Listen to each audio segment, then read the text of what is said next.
La ciudad del olvido. En medio de una densa niebla, un hombre llamado Mateo abrió los ojos. Se encontraba tirado en medio de una plaza, con el cuerpo adolorido y la mente nublada.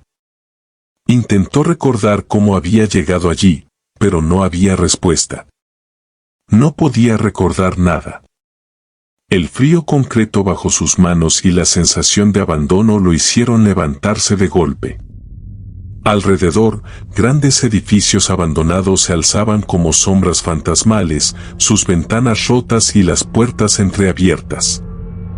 No había un solo sonido, solo el eco de su propia respiración. Mientras intentaba ubicarse, notó que no estaba solo. Al otro lado de la plaza, otras personas se estaban despertando, todas con la misma expresión de confusión y miedo. Eran 5 en total, todos extraños entre sí. Ninguno recordaba cómo había llegado allí. Una mujer, cuyo nombre era Clara, fue la primera en romper el silencio. ¿Alguien sabe dónde estamos?, preguntó, mirando a su alrededor con ojos desorbitados. Nadie respondió. Uno de los hombres, un tipo corpulento llamado Ernesto, inspeccionó los alrededores, pero no encontró ninguna señal de vida. Las calles estaban desiertas, pero llenas de símbolos y advertencias pintadas en las paredes, como si alguien hubiera intentado dejar un mensaje desesperado antes de desaparecer. Sin otra opción, el grupo decidió unirse para explorar la ciudad. Mientras caminaban, Mateo notó que no solo faltaba gente, sino también el ruido habitual de la vida. No había pájaros, ni insectos, ni siquiera el viento parecía tocar las calles. Todo estaba muerto. A medida que avanzaban, los símbolos en las paredes se volvían más crípticos, figuras humanas mutiladas, ojos vigilantes y frases como ellos te ven o no confíes en los vivos. El miedo comenzó a invadirlos cuando llegaron a un edificio que parecía haber sido un hospital o laboratorio. La fachada estaba destrozada y las puertas colgaban de sus bisagras. Al entrar, el olor a podredumbre los golpeó como una ola. Algo terrible había ocurrido en ese lugar, pero ninguno de ellos sabía qué. Las paredes interiores estaban cubiertas de sangre seca y marcas de garras, como si alguna bestia hubiera atacado a los que estaban dentro. De repente, escucharon un ruido metálico, como si algo estuviera arrastrándose por los pasillos. Ernesto, con su valentía habitual, fue el primero en investigar. Se adentró en la oscuridad del edificio, seguido de cerca por los demás. En ese momento, Mateo sintió un escalofrío en la nuca. Algo los estaba observando. La luz parpadeante de los fluorescentes iluminó brevemente una criatura grotesca al final del pasillo. No era ni humano ni animal, sino una abominación de ambos. Su cuerpo estaba formado por carne cocida de diferentes especies, con rostros humanos deformes fusionados a su torso. Los ojos, vacíos y llenos de odio, los miraban con una furia inhumana. Antes de que pudieran reaccionar, la criatura se lanzó hacia ellos con una velocidad aterradora. El grupo gritó y corrió en diferentes direcciones. Clara y Ernesto lograron esconderse en una sala adyacente, mientras Mateo y los otros se refugiaron en una habitación trasera. Podían escuchar los gruñidos de la bestia mientras la perseguía.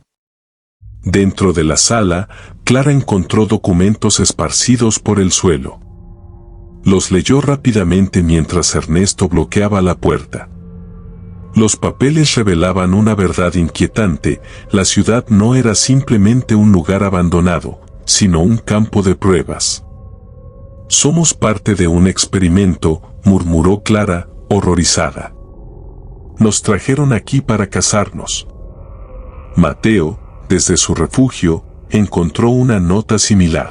Los papeles explicaban que criaturas horribles habían sido creadas a partir de cuerpos humanos y animales, destinadas a cazar a las personas que fueran capturadas en la ciudad. Ellos no eran los primeros, y probablemente no serían los últimos. Afuera, los gruñidos se hicieron más fuertes. Una puerta se rompió y Ernesto cayó de espaldas, luchando por mantener la criatura a raya. Clara intentó ayudar, pero fue en vano. La criatura atrapó a Ernesto, desgarrando su cuerpo con sus garras afiladas. El sonido de la carne rasgándose y los gritos desesperados resonaron por el edificio mientras la bestia se saciaba con su presa. Mateo y los demás, aterrados, sabían que debían huir. Salieron por la ventana trasera y comenzaron a correr por las calles desiertas. Pero la ciudad misma parecía estar en su contra. A medida que corrían, trampas brutales aparecían de la nada. Uno de los hombres, Carlos, cayó en un foso cubierto de pinchos, gritando mientras su cuerpo era atravesado. Otra mujer, Lucía, fue aplastada por un techo que se desplomó sobre ella en una vieja tienda. Clara y Mateo eran los únicos que quedaban. Desesperados, encontraron refugio en lo que parecía ser una iglesia, aunque estaba profanada y llena de símbolos extraños. Allí, Clara confesó que había tenido un sueño recurrente sobre este lugar antes de llegar, como si el destino los hubiera llamado. «No podemos escapar», dijo entre lágrimas. Esto es lo que querían desde el principio. De repente, un fuerte golpe sacudió la puerta de la iglesia. Mateo y Clara se dieron cuenta de que la criatura los había seguido. El sonido de garras arañando la madera llenó el aire mientras la puerta comenzaba a astillarse. No había lugar a donde correr. Ambos sabían que era cuestión de tiempo antes de que los alcanzara. Mateo, con una mirada de desesperación en sus ojos, buscó una salida, pero la iglesia estaba sellada. No había ventanas, y las paredes estaban cubiertas con más de esos símbolos que parecían vigilar sus movimientos. Al acercarse a uno de los altares en ruinas, sintió una vibración extraña.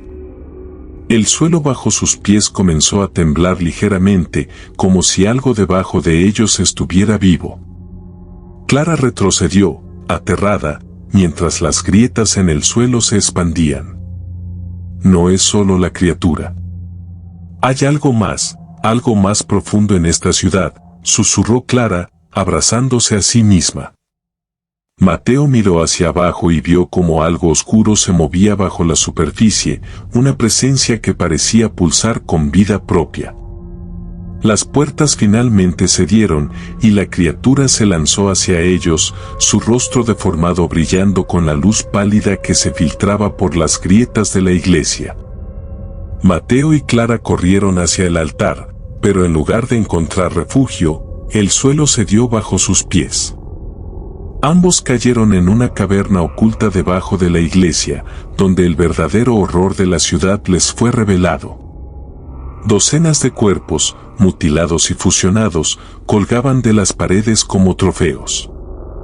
Algunos aún estaban vivos, gimiendo en agonía. Otros habían sido transformados en nuevas criaturas, monstruos deformes que se arrastraban por el suelo, esperando órdenes. La ciudad no solo cazaba a sus víctimas, las transformaba en parte de su maquinaria de terror. Clara gritó cuando una de las criaturas, apenas humana, se acercó a ellos, pero Mateo la sujetó y la apartó justo a tiempo. Sabía que estaban en el corazón del experimento, el lugar donde todo se había originado. Y no había escapatoria.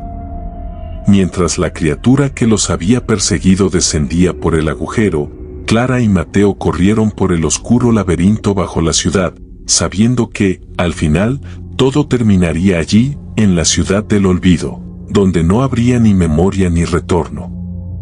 Clara y Mateo corrieron por los oscuros túneles, con sus corazones desbocados y sus mentes nubladas por el terror. Las paredes de la caverna pulsaban con una energía oscura, como si estuvieran vivas.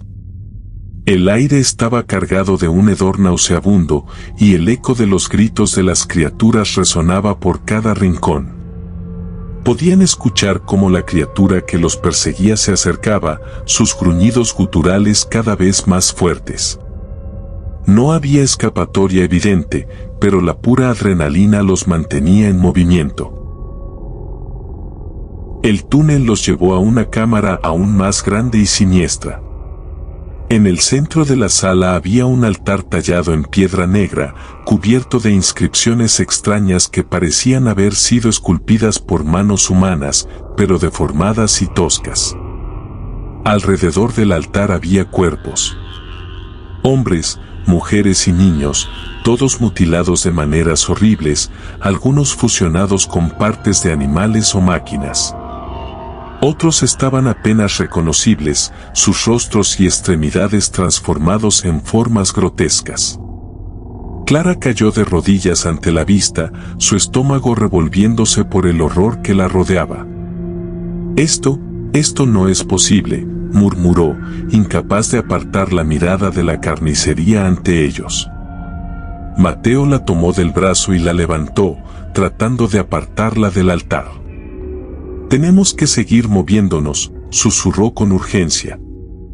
Pero incluso mientras hablaba, sintió que algo lo observaba, algo mucho más antiguo y maligno que las criaturas que los perseguían. De repente, una voz suave y burlona llenó la sala. No provenía de ningún lugar en particular, sino que parecía surgir del aire mismo, envolviéndolos. «Bienvenidos al corazón de la ciudad», dijo la voz, resonando como un eco desde lo más profundo de la tierra.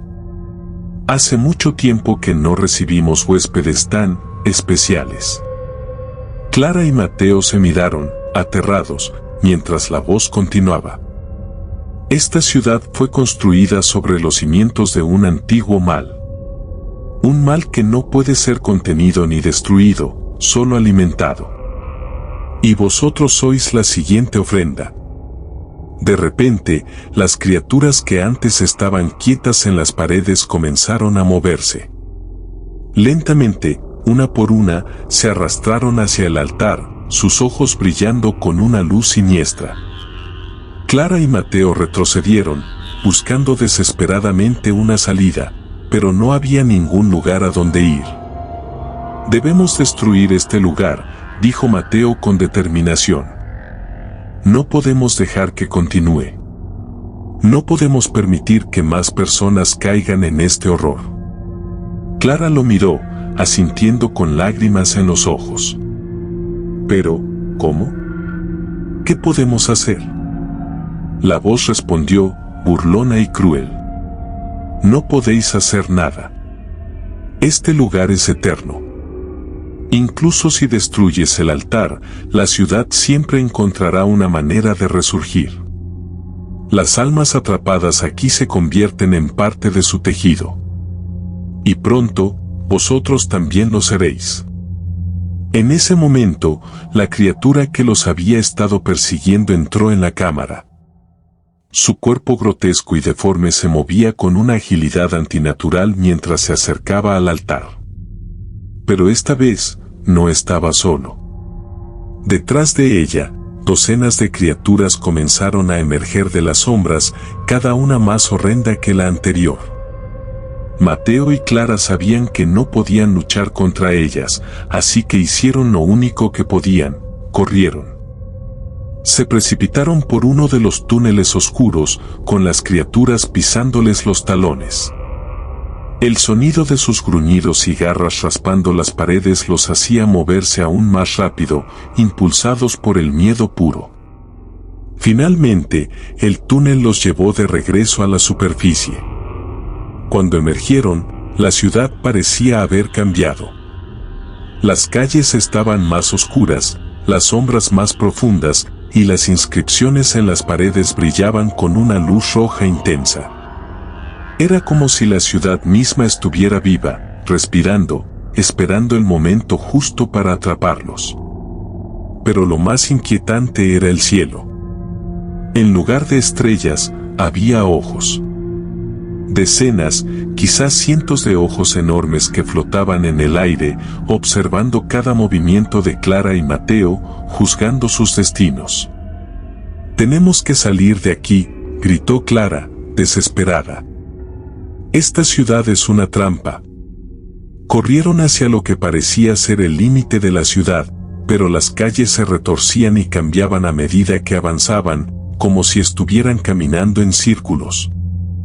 La ciudad no los dejaba ir. Finalmente, llegaron a una torre alta, en lo que parecía ser el centro de la ciudad. Sin otra opción, entraron en la estructura, esperando encontrar una salida o alguna manera de detener el horror que los rodeaba. La torre estaba llena de símbolos y escrituras que parecían cambiar de forma ante sus ojos, y el aire dentro era sofocante, como si la misma torre estuviera viva. En la parte superior de la torre, encontraron una sala con una gran ventana que daba a toda la ciudad. Desde allí, podían ver cómo la ciudad se extendía interminablemente en todas direcciones, mucho más grande de lo que había parecido al principio. No había escapatoria. ¿Y ahora qué?, preguntó Clara, con la voz temblorosa. Mateo miró a su alrededor, buscando algo, cualquier cosa que pudieran usar para detener la ciudad o al menos escapar. Pero la respuesta llegó de la forma más inesperada. La voz que los había atormentado desde el principio resonó una vez más en la sala. «Ya es demasiado tarde. La ciudad te ha reclamado. Vuestras almas son suyas. Y pronto, os uniréis a los otros, convirtiéndoos en parte de su historia eterna». En ese momento, las paredes de la torre comenzaron a cerrarse lentamente. Mateo y Clara intentaron huir, pero no había salida. Estaban atrapados. Mientras las paredes se acercaban, la ciudad misma parecía reírse de ellos, disfrutando de su desesperación. El último pensamiento de Mateo antes de que todo se volviera oscuridad fue que nunca escaparían. La ciudad del olvido los había atrapado para siempre, y sus almas estarían condenadas a vagar por sus calles desiertas por la eternidad. La ciudad del olvido era más que una simple trampa mortal. Era un ser vivo, un ente antiguo que se alimentaba del sufrimiento y la desesperación de quienes caían en su red. Y ahora, Clara y Mateo eran solo los últimos en una larga lista de almas perdidas. Recuerda suscribirte, darle me gusta y activar las notificaciones.